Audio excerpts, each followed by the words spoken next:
নমস্কার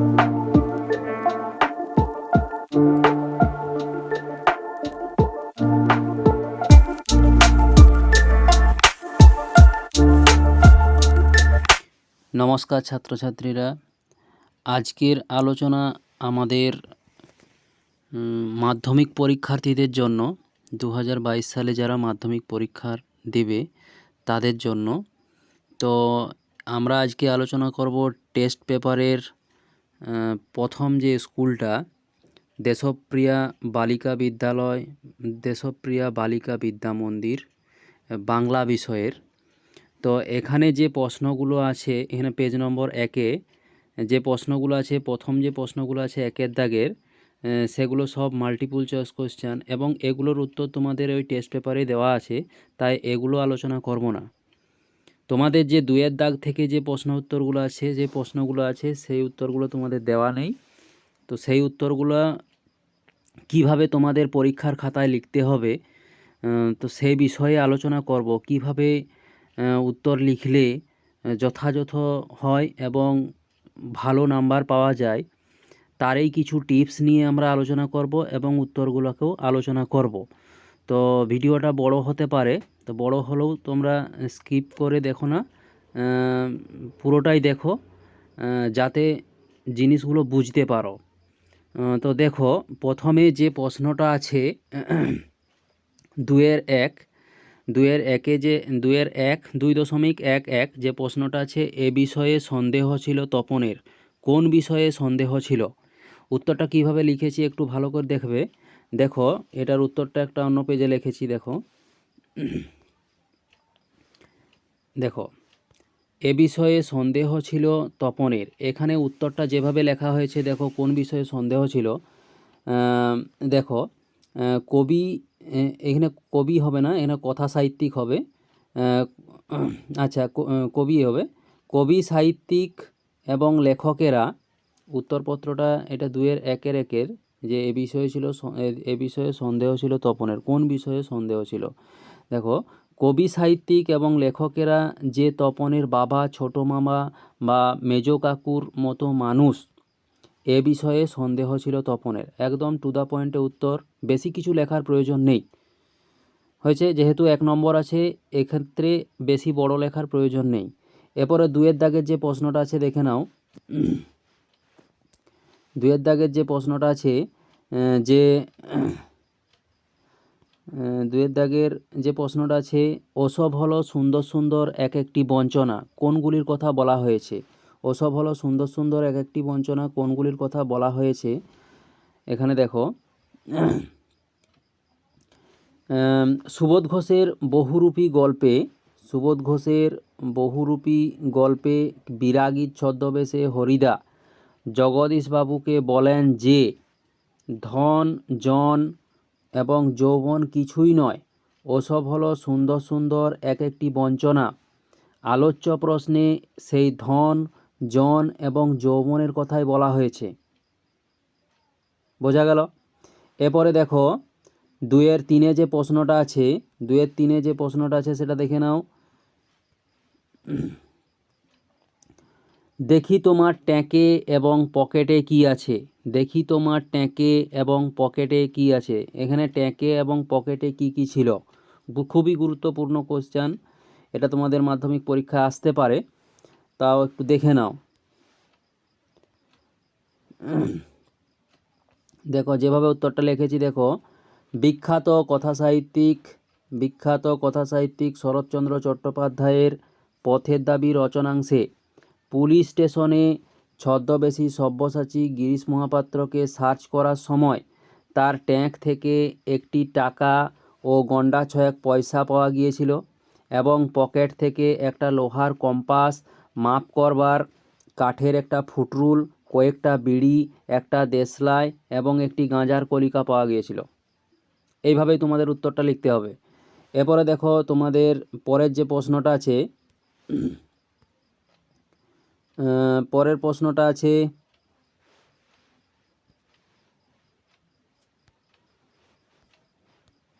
দেখো, পরের যে প্রশ্নটা আছে,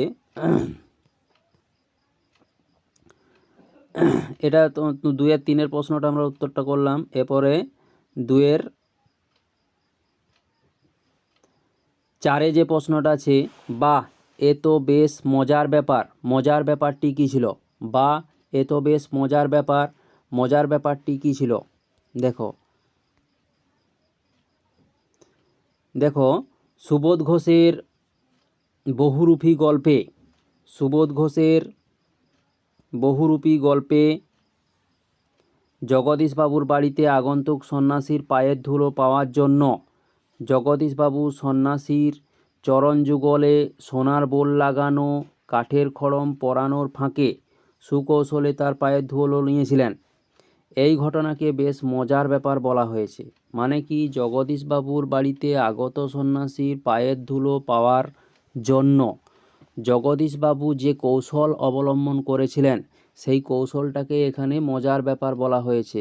সেই কী কৌশলটা করেছিলেন না, ওই যে পায়ের ধুলো পাওয়ার জন্য একজোড়া সোনার বোল লাগানো কাঠের খড়ম পরানোর ফাঁকে তিনি সন্ন্যাসীর পায়ের ধুলো নিয়েছিলেন।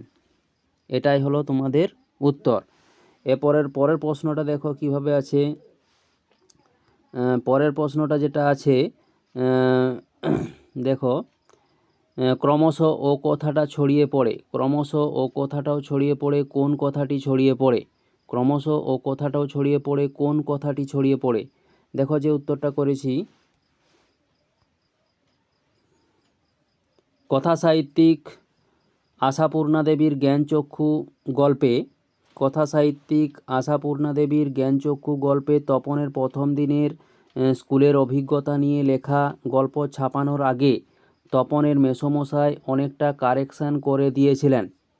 কথা সাহিত্যিক আশাপূর্ণা দেবীর জ্ঞানচক্ষু গল্পে তপনের প্রথম দিনের স্কুলের অভিজ্ঞতা নিয়ে লেখা গল্প ছাপানোর আগে তপনের মেসোমশাই অনেকটা কারেকশান করে দিয়েছিলেন। সেই কারেকশানের কথাটাই ছড়িয়ে পড়েছিল। টু দ্য পয়েন্টে উত্তর, বেশি লেখার প্রয়োজন নেই। তারপরের কোশ্চেন দেখো,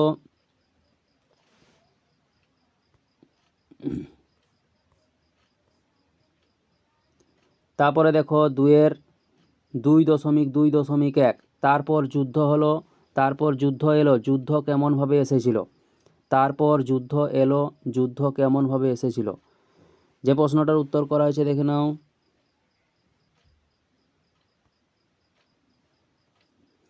এই যে দেখো, বিখ্যাত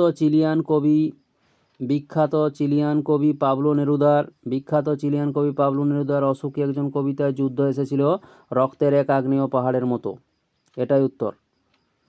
এরপরের কোয়েশ্চেন দেখো,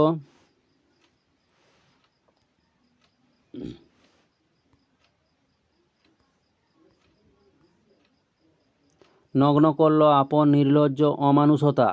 কিভাবে তারা আপন নির্লজ্জ অমানুষতাকে নগ্ন করেছিল? দেখে নাও। দেখো, বিশ্বকবি রবীন্দ্রনাথ ঠাকুরের আফ্রিকা কবিতায় সাম্রাজ্যবাদী ব্রিটিশ শক্তির স্বরূপ উদ্ঘাটিত হয়েছে। এটা তোমাদেরকে লিখতে হবে প্রথমেই। বিশ্বকবি রবীন্দ্রনাথ ঠাকুরের আফ্রিকা কবিতায় সাম্রাজ্যবাদী ব্রিটিশ শক্তির স্বরূপ উদ্ঘাটিত হয়েছে। তাদের অত্যাচার, দখলদারি, লুণ্ঠন, নেকড়ের তীক্ষ্ণ নখকেও হার মানায়। তারা লোহার হাতকড়ি নিয়ে আফ্রিকার মানবতার ওপর আক্রমণ করেছিল। তাদের আত্মস্বার্থ চরিতার্থ করার জন্য নিজেদের নির্লজ্জ অমানুষতাকে নগ্ন করে দিয়েছিল। এটাই তার উত্তর। মানে বিশ্বকবি রবীন্দ্রনাথ ঠাকুর আফ্রিকা কবিতায় সাম্রাজ্যবাদী ব্রিটিশ শক্তির স্বরূপ উদ্ঘাটিত করেছেন। তাদের অত্যাচার, দখলদারি, লুণ্ঠন, নেকড়ের তীক্ষ্ণ নখকেও হার মানায়। তারা লোহার হাতকড়ি নিয়ে আফ্রিকার মানবতার উপর আক্রমণ করেছিল। তাদের আত্মস্বার্থ চরিতার্থ করার জন্য নিজেদের নির্লজ্জ অমানুষতাকে নগ্ন করে দিয়েছিল। এটাই তার উত্তর। এরপরের কোশ্চেন দেখো, 2-3 যে প্রশ্নটা আছে, যে দ্বাদশ রবির বন্যী জ্বালা, ভয়াল তাহার নয়নকোটায় দ্বাদশ রবি বলতে কবি কি বুঝিয়েছেন? দেখো, বিদ্রোহী কবি কাজী নজরুল ইসলামের প্রলোল্লাস কবিতায় দ্বাদশ রবি বলতে পুরাণ অনুযায়ী দ্বাদশটি রবি বা বন্যী জ্বালাকে নির্দেশ করেছেন। কিন্তু এখানে কবি হচ্ছে তেজোদ্দীপ্ত তারুণ্য শক্তিকে ইঙ্গিত করেছেন, তেজোদ্দীপ্ত তারুণ্য সঙ্গীতকে ইঙ্গিত করেছেন। এটাই লিখতে হবে। তারপরে যে প্রশ্নটা আছে দেখো, আমাদের কথা কে বা জানে? এখানে আমাদের কথা কে বা জানে যে প্রশ্নটা আছে দেখো, যে আমাদের কথা কে বা জানে,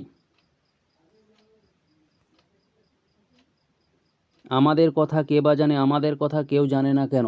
এখানে যে প্রশ্নটা আছে 2-3 না 2-4, আমাদের কথা কে বা জানে, আমাদের কথা কেউ জানে না কেন।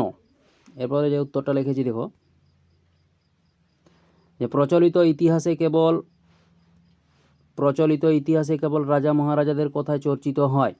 প্রচলিত ইতিহাসে কেবল রাজা মহারাজাদের কথায় চর্চিত হয়, সেখানে আমজনতার কথা আলোচিত হয় না।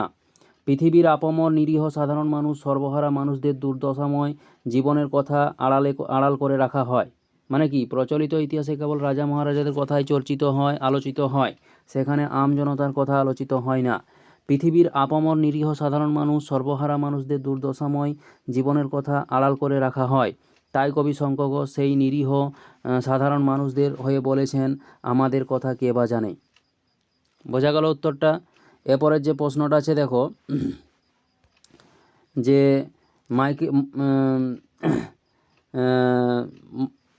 যে প্রশ্নটা আছে দেখে নাও,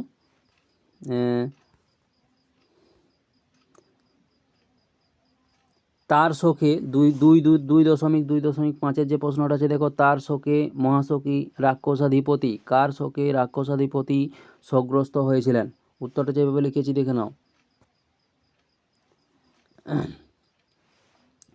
মহাকবি মাইকেল মধুসূদন দত্তের অভিষেক শীর্ষক কাব্যাংশের রাক্ষসাধিপতি দশানন রাবণ তার প্রিয় পুত্র বীরবাহুর মৃত্যুজনিত শোকে শোকগ্রস্ত হয়ে পড়েছিলেন। এটাই তার উত্তর। মানে মহাকবি মাইকেল মধুসূদন দত্তের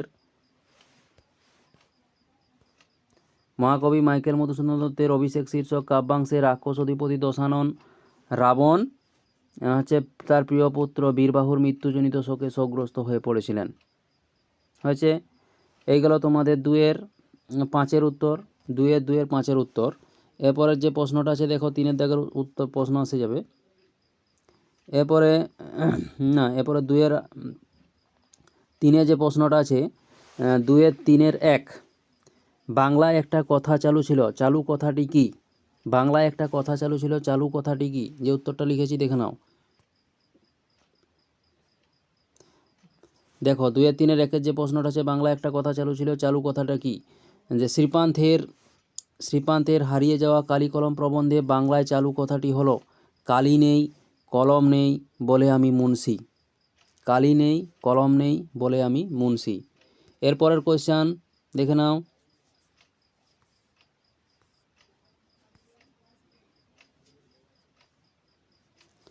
2-3.2 যে প্রশ্নটা আছে দেখো, আমি যদি বাঙালি না হয়ে প্রাচীন সুমেরিয়ান বা ফিনিশিয়ান হতাম, তাহলে প্রাবন্ধিক প্রাচীন সুমেরিয়ান কিভাবে লিখতেন?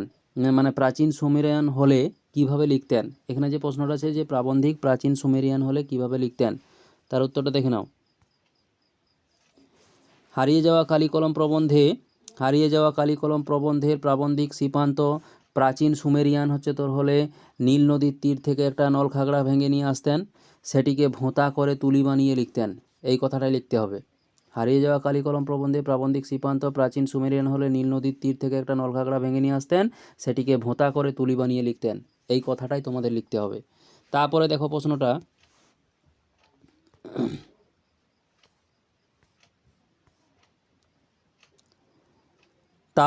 তাদের বাহারি সব নাম কাদের কেমন বাহারি নাম, তাদের বাহারি সব নাম কাদের কেমন বাহারি নাম।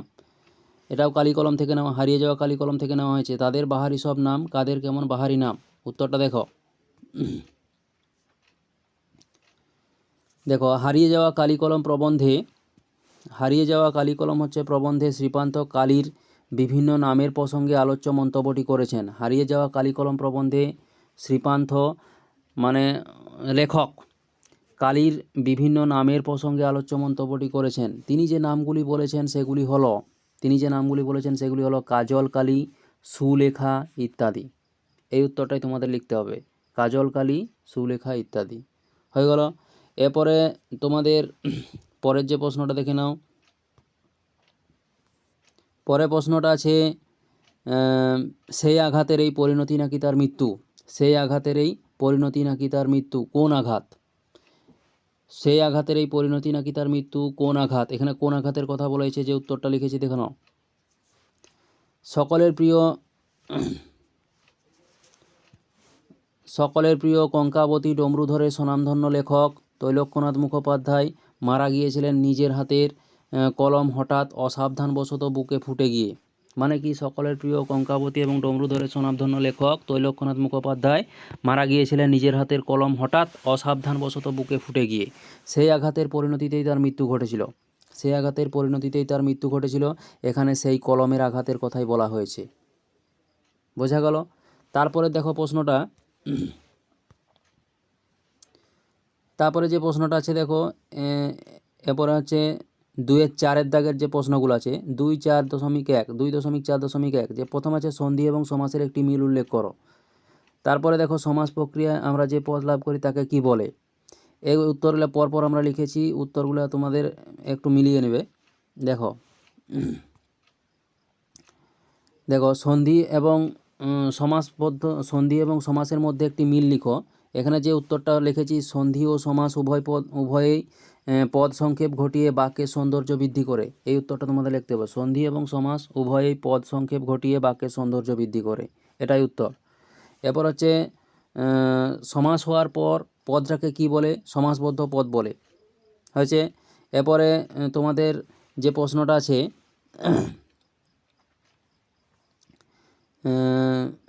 2.4.3 2.4.3 যে প্রশ্নটা আছে, সহযোগী কর্তার একটি উদাহরণ দাও। সহযোগী কর্তার একটি উদাহরণ দাও। ওই যে সহযোগী কর্তার উদাহরণ মানে হচ্ছে তোমার যে উত্তরটা লিখেছি দেখে নাও। সহযোগী কর্তার একটি উদাহরণ দাও, যে বাঘে গরুতে এক ঘাটে জল খায়। মানে জল খাওয়ার কাজটা বাঘে গরুতে এক ঘাটে মিলে করছে। জল খাওয়ার কাজটা হচ্ছে বাঘে গরুতে একযোগে মিলে করছে, সেই জন্য এদেরকে সহযোগী কর্তা বলা হয়েছে। বাঘে আর গরুতে হচ্ছে এক ঘাটে জল খায়, এক ঘাটে জল খায়, এখানে সহযোগী কর্তার উদাহরণ। এরপর 2.4 যে প্রশ্নটা আছে, ছেলেটি জ্বরে কাঁপছে। এখানে জ্বরে কোন কারকে কি বিভক্তি, জ্বরের দ্বারা, এটা মনে রাখতে হবে, জ্বরের দ্বারা। জ্বরে হচ্ছে করণ কারকে এই বিভক্তি। বোঝা গেল? জ্বরে হচ্ছে করণ কারকে এই বিভক্তি। তারপরে যে প্রশ্নটা আছে দেখো, এরপরে যে প্রশ্নটা আছে দেখে নাও।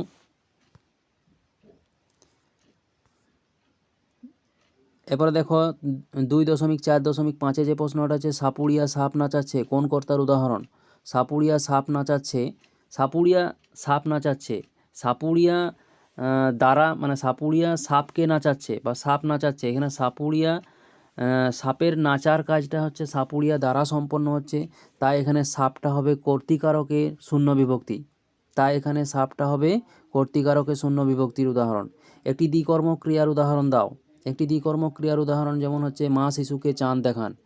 একটা দ্বিকর্ম ক্রিয়ার উদাহরণ হচ্ছে মা শিশুকে চাঁদ দেখান। একটি চরণ কমল পদটির সমাস নির্ণয় করো। চরণ কমলের ন্যায়, উপমিত কর্মধারয় সমাস। একটি মধ্যপদলোপী কর্মধারয় সমাসের উদাহরণ দাও। সিংহ চিহ্নিত আসন, সিংহাসন। হয়েছে। রাম রহিম আজ আসবে, কারক এবং বিভক্তি নির্ণয়। আজ এখানে সময় বোঝাচ্ছে, তাই এখানে অধিকরণ কারকে শূন্য বিভক্তি হবে। আজটা হচ্ছে অধিকরণ কারকে শূন্য বিভক্তি হবে। সম্বোধন পদের একটি উদাহরণ দাও। সম্বোধন পদের হচ্ছে একটি উদাহরণ, কাউকে আহ্বান করার সময় যেমন যাকে অহে যদু হে মাছ কিবা, এখানে যদু হে দিয়ে বিস্ময়সূচক চিহ্ন দিতে হবে, মাছ কিবা। যে উত্তরগুলো লিখেছি পরপর দেখে নাও। দেখো সাপ হচ্ছে কর্তৃকারকে শূন্য বিভক্তি, সাপ কর্তৃকারকে শূন্য বিভক্তি। এই যে মুখ্যকর্ম গৌণকর্ম যে দ্বিকর্ম ক্রিয়ার উদাহরণ, মা শিশুকে চাঁদ দেখান, এর যে মা হচ্ছে শিশুকে গৌণকর্ম, চাঁদ হচ্ছে মুখ্যকর্ম। এরপর হচ্ছে চরণ কমল একটা সমাস নির্ণয় করতে বলেছে, চরণ কমলের ন্যায়, উপমিত কর্মধারয় সমাস। এরপর হচ্ছে মধ্যপদলোপী কর্মধারয় সমাসের একটি উদাহরণ দিতে বলেছে, সিংহ চিহ্নিত আসন, সিংহাসন। হয়েছে। তারপরে দেখো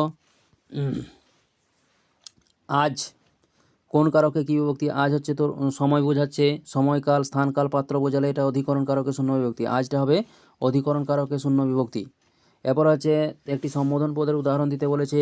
সম্বোধন পদের উদাহরণ হচ্ছে যদু হে মাছ কিবা, যদু হে, তারপর বিস্ময়সূচক চিহ্ন মাছ কিবা। এখানে যদু হেটা হচ্ছে সম্বোধন করা হচ্ছে, যদু হে মাছ কিবা হলো। এরপরে দেখো 3 দাগের যে প্রশ্নগুলো আছে,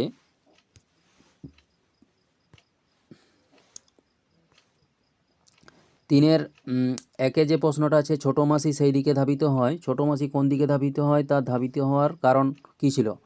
মানে ছোটো মাসি সেই দিকে ধাবিত হয়, ছোটো মাসি কোন দিকে ধাবিত হয়, তার ধাবিত হওয়ার কারণ কী ছিল?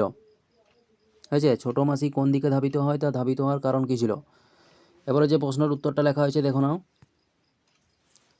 এই যে দেখো, তপনের ছোটো মেসো কলেজের একজন প্রফেসর এবং লেখক, এভাবে লিখতে হবে। তপনের হচ্ছে ছোটো মেসো কলেজের একজন হচ্ছে প্রফেসর এবং লেখক। গ্রীষ্মের ছুটিতে তিনি যখন দুপুরবেলা দিবানিদ্রা দিচ্ছিলেন, তখন তপনের হচ্ছে প্রথম লেখা গল্প নিয়ে তাকে দেখাবার জন্য ছোটো মাসি নিদ্রাচ্ছন্ন অবস্থায় মেসোর দিকে ধাবিত হয়েছিল। এটাই উত্তর। মানে ছোটো মাসি, তপনের ছোটো মাসি কোন দিকে ধাবিত হয়েছিল এবং কেন ধাবিত হয়েছিল, এখানে দুটো উত্তরে একসঙ্গে করা আছে। দেখো, তপনের ছোটো মেসো কলেজের একজন হচ্ছে প্রফেসর এবং লেখক। গ্রীষ্মের ছুটিতে তিনি যখন দুপুরবেলা দিবানিদ্রা দিচ্ছিলেন, তখন তপনের হচ্ছে প্রথম লেখা গল্প নিয়ে তাকে দেখাবার জন্য ছোটো মাসি নিদ্রাচ্ছন্ন মেসোর দিকে ধাবিত হয়েছিলেন। এটাই হচ্ছে তার উত্তর। এরপরে যে প্রশ্নটা আছে দেখে নাও, এরপরে যে প্রশ্নটা আছে দেখো, বাবুটির স্বাস্থ্য গেছে, সরি, তিনের হচ্ছে দুয়ে যে প্রশ্ন 3.1.2 যে প্রশ্নটা আছে, বুড়ো মানুষের কথাটা একবার শুনো, বুড়ো মানুষের কথাটা শুনো, বুড়ো মানুষটিকে তার কোন কথা শোনার অনুরোধ তিনি জানিয়েছেন। মানে বুড়ো মানুষটিকে তার কোন কথা শোনার অনুরোধ তিনি জানিয়েছেন। দেখো যে উত্তরটা লিখেছি, বিখ্যাত কথা সাহিত্যিক হচ্ছে শরৎচন্দ্র চট্টোপাধ্যায়ের পথের দাবি রচনাংশে বুড়ো মানুষটি হলেন রেঙ্গুন পুলিশের বড় কর্তা নিমাইবাবু। বুড়ো মানুষটিকে না, বিখ্যাত কথা সাহিত্যিক শরৎচন্দ্র চট্টোপাধ্যায়ের, এইভাবেই লিখতে হবে, শরৎচন্দ্র চট্টোপাধ্যায়ের পথের দাবি রচনাংশে বুড়ো মানুষটি হলেন হচ্ছে রেঙ্গুন পুলিশের কর্তা বড়বাবু, রেঙ্গুন পুলিশের বড় কর্তা নিমাইবাবু। এবার তিনি কাকে কি পরামর্শ দিয়েছিলেন, যে তিনি ছদ্মবেশধারী গিরিশ মহাপাত্রকে, দেখো তিনি হচ্ছে ছদ্মবেশধারী গিরিশ মহাপাত্রকে তার স্বাস্থ্য সচেতনতা প্রসঙ্গে আলোচ্য মন্তব্যটি করেছিলেন। নিমাইবাবু গিরিশ মহাপাত্রকে গাঁজা না খাওয়ার অনুরোধ জানিয়েছিলেন। এটা মনে রাখতে হবে যে নিমাইবাবু গিরিশ মহাপাত্রকে গাঁজা না খাওয়ার অনুরোধ জানিয়েছিলেন। বোঝা গেল? তারপর কোশ্চেনটা দেখো, এবারে তিনের 3.2.1 যে প্রশ্নটা আছে, প্রলয় নতুন সৃজন বেদন, এই প্রশ্নটা একটা আনকমন প্রশ্ন, এই জন্য উত্তরটা লিখে নিই।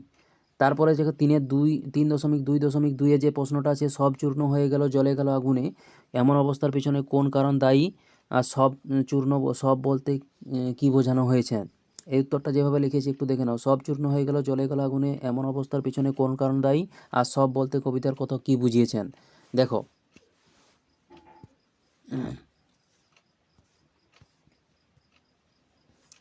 দেখো যেভাবে উত্তরটা লেখা হয়েছে 3.2.2 বিখ্যাত চিলিয়ান কবি পাবলো নেরুদা অসুখী একজন হচ্ছে কবিতায়, বিখ্যাত চিলিয়ান কবি পাবলো নেরুদার হচ্ছে অসুখী একজন কবিতায় সব চূর্ণ হয়ে গেল বলতে কবির মিষ্টি বাড়ি, এটা মনে রাখবে, সব চূর্ণ হয়ে গেল বলতে কবির মিষ্টি বাড়ি, সেই চিরপরিচিত বারান্দা যেখানে কবি একদা ঝুলন্ত বিছানায় ঘুমিয়েছিলেন। এটা লিখতে হবে। তাছাড়া হচ্ছে গোলাপি গাছ, ছড়ানো করতলের মতো পাতা, চিমনি, প্রাচীন জল তরঙ্গ ইত্যাদি সব চূর্ণ হয়ে যায়, জ্বলে যায় হচ্ছে আগুনে। বোঝা গেল? এরপরে তার এমন অবস্থার পিছনে কারণটা কি, দেখো, এমন অবস্থার হচ্ছে পিছনে কবি যাকে দায়ী করেছেন, কবিতার কথক যাকে দায়ী করেছেন, তা হলো ধ্বংসাত্মক যুদ্ধ। হয়েছে, মানে এই এমন অবস্থার পিছনে কবি যাকে দায়ী করেছেন তা হলো সেই ধ্বংসাত্মক যুদ্ধ। সে ব্যক্তি সম্পদ, এই যুদ্ধ ব্যক্তি সম্পদ এবং প্রাকৃতিক সম্পদ সব কিছুকেই বিনাশ করে দেয়। এটাই উত্তর। বেশি বড় লেখার প্রয়োজন নেই। যে উত্তর চাই, যে প্রশ্ন যেমনভাবে উত্তর চাইছে সেইভাবে উত্তর দিতে হবে তোমাদের। বোঝা গেল? তারপরে যে প্রশ্নটা আছে দেখে নাও। তারপরে প্রশ্ন আছে তোমাদের 4-এর দাগের 4-এর 1-এ যে প্রশ্নটা আছে, আজ যেন তার জীবনের সবচেয়ে দুঃখের দিন, তার বলতে কাকে বোঝানো হয়েছে, আজ বলতে কোন দিনটির কথা বলা হয়েছে, সেটি কী কারণে বক্তার কাছে সবচেয়ে দুঃখের দিন হয়েছে। এই কোয়েশ্চেনটা খুব গুরুত্বপূর্ণ এবং ইম্পর্ট্যান্ট। আজ যেন তার জীবনের সবচেয়ে দুঃখের দিন, তার বলতে কার কথা বলা হয়েছে, আমরা জানি তার বলতে হচ্ছে তপনের কথা বলা হয়েছে। আর এবার দেখো যেভাবে উত্তরটা লিখেছি সেটা একটু একদম শর্টে লিখেছি। দেখো 4-এর 1-এর যে প্রশ্নটা লিখে উত্তরটা দেখো, আশাপূর্ণা দেবীর হচ্ছে জ্ঞানচক্ষু গল্পের অন্তর্গত আলোচ্য উদ্ধৃতিতে প্রথম থেকে এইভাবে লিখতে হবে। আশাপূর্ণা দেবীর জ্ঞানচক্ষু গল্পের অন্তর্গত আলোচ্য উদ্ধৃতিতে তার বলতে, তার সিঙ্গেল কোটেশনের মধ্যে রাখতে হবে। তার বলতে গল্পের প্রধান চরিত্র কিশোর তপনকে বোঝানো হয়েছে। এক নম্বর এখানে পেয়ে যাবে। তারপরে দেখো আজ বলতে সেই দিনটির কথা বলা হয়েছে যেদিন হচ্ছে তপনের লেখক মেসো সন্ধ্যাতারা পত্রিকা নিয়ে তপনের বাড়িতে উপস্থিত হয়েছিল। আজ বলতে কোন দিন, আজ বলতে কোন সময়টার কথা একবার পারফেক্ট সময় দিতে হবে। আজ বলতে হচ্ছে সেই দিনটির কথা বলা হয়েছে যেদিন তপনের লেখক মেসো সন্ধ্যাতারা পত্রিকা নিয়ে তপনের বাড়িতে উপস্থিত হয়েছিল। বোঝা গেল। এরপরে তপনের দিনটা, সেই দিনটা দুঃখের হয়েছিল কেন, এটা একটু উত্তরটা বড় হবে, দেখে নাও। দেখো তপনের হচ্ছে লেখা গল্প সন্ধ্যাতারা পত্রিকায় প্রকাশিত হলে বাড়িতে শোরগোল পড়ে যায়। তপনের লেখা গল্প সন্ধ্যাতারা পত্রিকায় প্রকাশিত হলে বাড়িতে শোরগোল পড়ে যায়। মেসোর দ্বারা গল্পের হচ্ছে কারেকশন এবং তার মাহাত্ম্যের কথা জোরালোভাবে চর্চিত হয়। মানে মেসোর দ্বারা গল্পের যে কারেকশন হয়েছিল এবং তার মাহাত্ম্যের যে কথাটা জোরালোভাবে চর্চিত হতে থাকে বাড়িতে, এতে তপনের আকাঙ্ক্ষিত আনন্দের পুরোটা মাটি হয়ে যায়। মানে তপন যে আনন্দটা পেয়েছিল সেটা পুরোটাই মাটি হয়ে যায়। এরপর নিজের লেখা মুদ্রিত গল্প মায়ের আদেশে সরব পাঠ করতে গিয়ে প্রচণ্ড মানসিক ধাক্কা খায় তপন। এরপর যখন মায়ের পীড়াপিড়িতে সে নিজের লেখা গল্পটি পড়তে যায় তখন সে মানসিকভাবে প্রচণ্ড ধাক্কা খায়। সে দেখে তার নামে হচ্ছে মুদ্রিত গল্পটির পুরোটাই বদলে ফেলেছেন লেখক মেসো। তার নামে মুদ্রিত যে গল্পটি, সেই গল্পটি পুরোটাই বদলে ফেলেছে লেখক মেসো। এই ঘটনায় তপন হচ্ছে স্তম্ভিত এবং মর্মাহত হয়ে পড়ে এবং কিছু বলার ভাষা পর্যন্ত হারিয়ে ফেলে এবং নীরবে লুকিয়ে চোখের জল হচ্ছে ফেলে। তাই সেই দিনটাকে তপনের সবচেয়ে দুঃখের দিন বলে মনে হয়েছে। একদম যথাযথ উত্তর, এর বেশি কিছু লেখার প্রয়োজন নেই। ঠিক আছে, এরপরের যে প্রশ্নটা আছে দেখে নাও। এরপরে প্রশ্ন আছে 4-2 যে প্রশ্নটা আছে, বাবুটির স্বাস্থ্য গেছে কিন্তু শখ ষোলোআনায় বোঝা আছে, বাবুটিকে তার সাজসজ্জার পরিচয় দাও। বাবুটির স্বাস্থ্য গেছে কিন্তু শখ ষোলোআনায় বজায় আছে। এখানে বাবুটি বলতে গিরিশ মহাপাত্রের কথা বলা হয়েছে। তো যেভাবে উত্তরটি লিখেছি সেটা একটু দেখে নাও।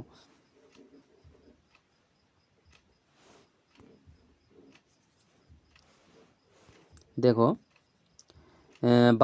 বাবুটির স্বাস্থ্য গেছে কিন্তু শখ ষোলোআনায় বজায় আছে, বাবুটিকে, এখানে দেখো যে উত্তরটা লিখেছি, মানব দরদী হচ্ছে কথাশিল্পী শরৎচন্দ্র চট্টোপাধ্যায়ের পথের দাবি রচনাংশের অন্তর্গত আলোচ্য উদ্ধৃতিতে বাবু বলতে পলিটিক্যাল সাসপেক্ট সব্যসাচী মল্লিক বা ছদ্মবেশধারী গিরিশ মহাপাত্রের কথা বলা হয়েছে।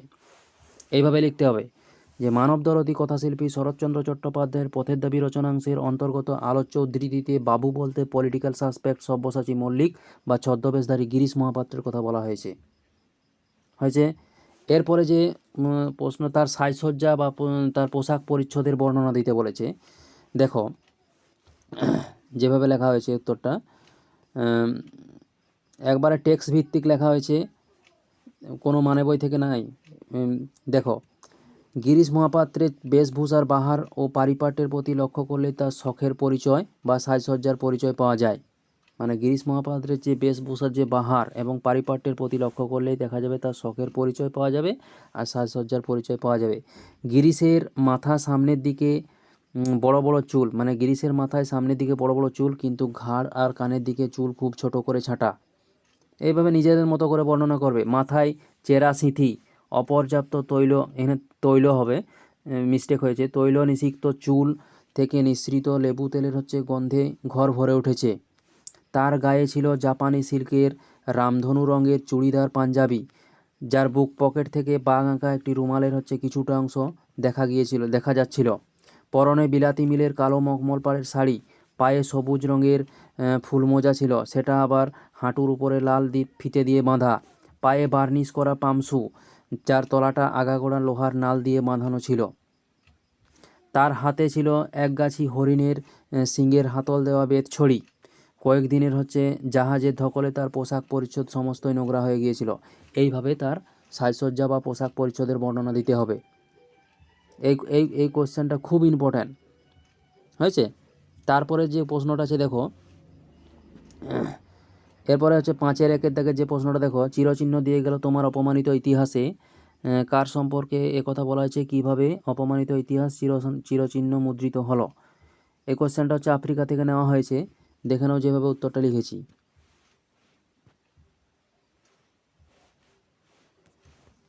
দেখো বিশ্বকবি রবীন্দ্রনাথ ঠাকুরের আফ্রিকা কবিতার অন্তর্গত আলোচ্য উদ্ধৃতিতে ঐতিহ্যলালিত আফ্রিকা সম্পর্কে কবি এ কথা বলেছেন। মানে কার সম্পর্কে কথা বলা হয়েছে, এই উত্তরটা এইভাবে লিখতে হবে যে বিশ্বকবি রবীন্দ্রনাথ ঠাকুরের আফ্রিকা কবিতার অন্তর্গত আলোচ্য উদ্ধৃতিতে ঐতিহ্যলালিত আফ্রিকা সম্পর্কে কবি এ কথা বলেছেন। এরপরে আফ্রিকার ইতিহাসে কিভাবে চিরচিহ্ন দিয়ে গিয়েছিল, এইটা যে উত্তরটা লিখেছি দেখে নাও, যে সৃষ্টির আদিলগ্ন থেকেই আফ্রিকা নিজেকে পরম যত্নে আগলে রেখেছিল। মানে সৃষ্টির থেকেই আফ্রিকা নিজেকে পরম যত্নে আগলে রেখেছিল একবারে পৃথক করে। কিন্তু যেদিন সাম্রাজ্যবাদী শক্তির কোপ দৃষ্টি আফ্রিকার উপর পড়ল, এখানে পড়ল হবে, সেদিন থেকেই আফ্রিকার মানব সম্পদ, প্রাকৃতিক সম্পদ, প্রাণী সম্পদ লুণ্ঠন হতে থাকলো। পাশবিক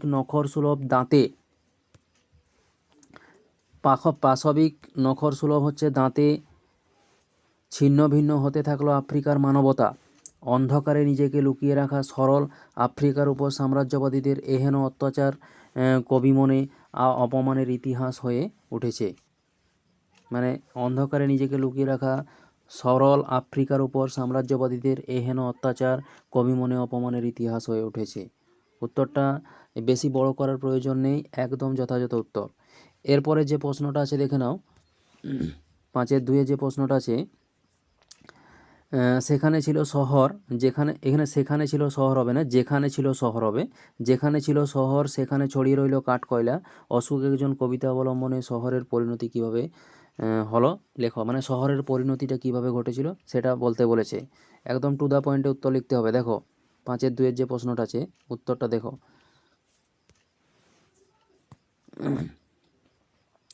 দেখো, বিখ্যাত চিলিয়ান কবি পাবলো নেরুদার অশোকী একজন কবিতায়, বিখ্যাত চিলিয়ান কবি পাবলো নেরুদার অশোকী একজন হচ্ছে কবিতায় দেখা যায় কবির প্রিয় আবাসভূমির যেখানে শহর ছিল সেখানেও একসময় যুদ্ধের আগুন ছড়িয়ে পড়ে।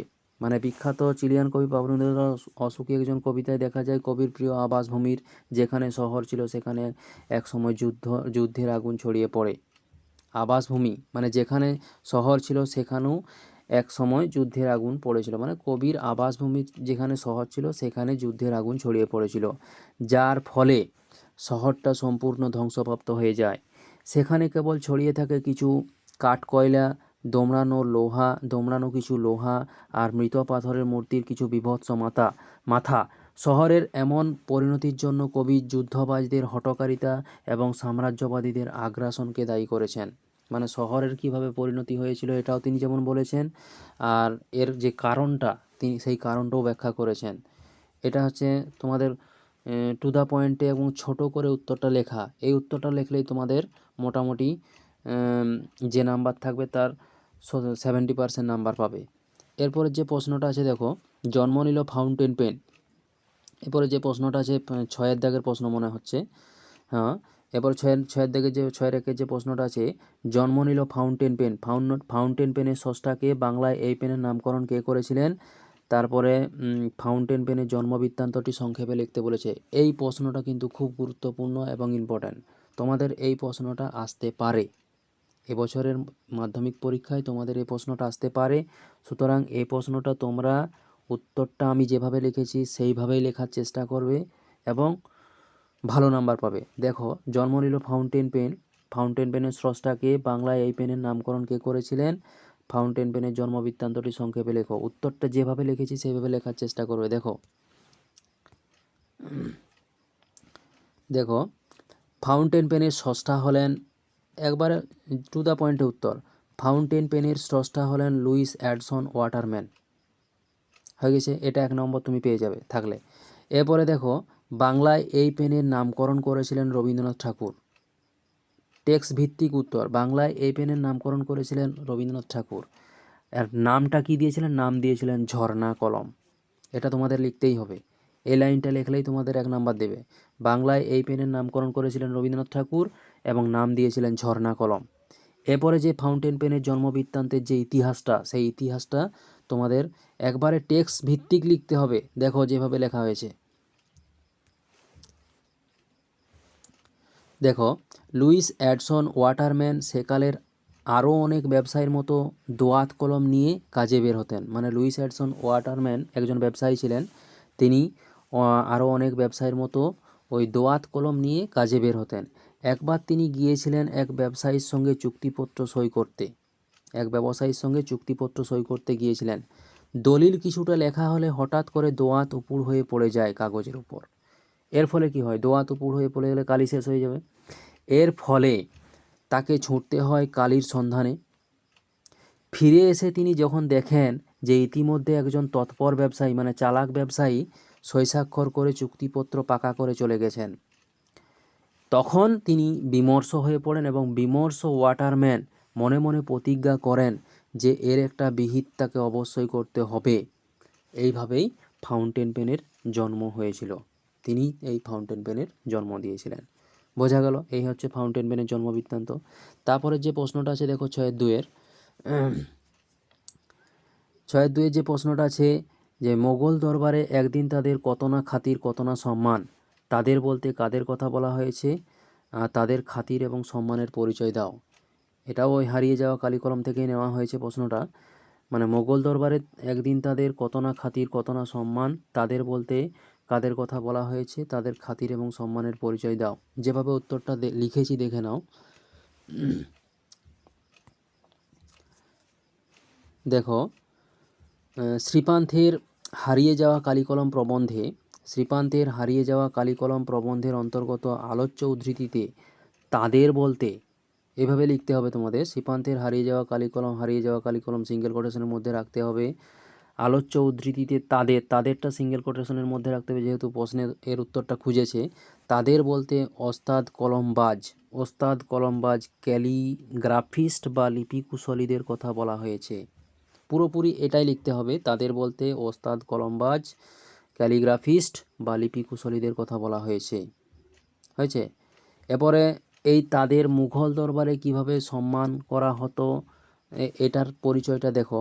শুধু মুঘল দরবারে নয়, বিশ্বময় সব দরবারেই এই লিপিকুশলীদের খাতির এবং সম্মান ছিল যথেষ্ট। শুধু মুঘল দরবারেই ছিল না, এই লিপিকুশলীদের খাতির এবং সম্মান ছিল বিশ্বময় দরবারে। এই বাংলা মুলুকেও রাজা জমিদারেরা লিপিকুশলীদের গুণী বলে সম্মান করতেন। তাদের ভরণ পোষণের ব্যবস্থা করতেন। সাধারণ গৃহস্থরাও লিপিকরদের ডেকে পুঁথি নকল করাতেন। এখনও সেই সমস্ত পুঁথি দেখলে চোখ জুড়িয়ে যায়। মানে কি, আগেকারে যে সমস্ত লিপিকুশলীরা ছিল তাদের হাতের লেখা ছিল স্বর্ণাজ্জ্বল, মানে সোনার মতো চকচকে, ঝাঁ চকচকে, পরিষ্কার পরিচ্ছন্ন। তাই প্রাবন্ধিক বলেছেন, সমানি সম শীর্ষানি ঘনানি বিরলানি চ, অর্থাৎ সব অক্ষর সমান, প্রতিটি ছত্র সুশৃঙ্খল পরিচ্ছন্ন। এক একজনের যাকে বলে মুক্তোর মতো হস্তাক্ষর, অথচ তাদের রোজগার ছিল খুবই সামান্য। এই হচ্ছে আমাদের লিপিকুশলীদের পরিচয়। তো এতটা পর্যন্তই তোমাদের উত্তর করেছি। যেহেতু ভিডিওটা বড় হয়ে যাচ্ছে আর এটা বাড়াবো না, পরবর্তী অংশটা আমরা পরের ভিডিওতে আপলোড করব। তো যদি ভিডিওটা ভালো লেগে থাকে অবশ্যই চ্যানেলটাকে সাবস্ক্রাইব করো, আর এই ভিডিওটা তোমাদের বন্ধুদের মধ্যে শেয়ার করে দাও, ছড়িয়ে দাও চারিদিকে, যাতে তারাও দেখতে পায়।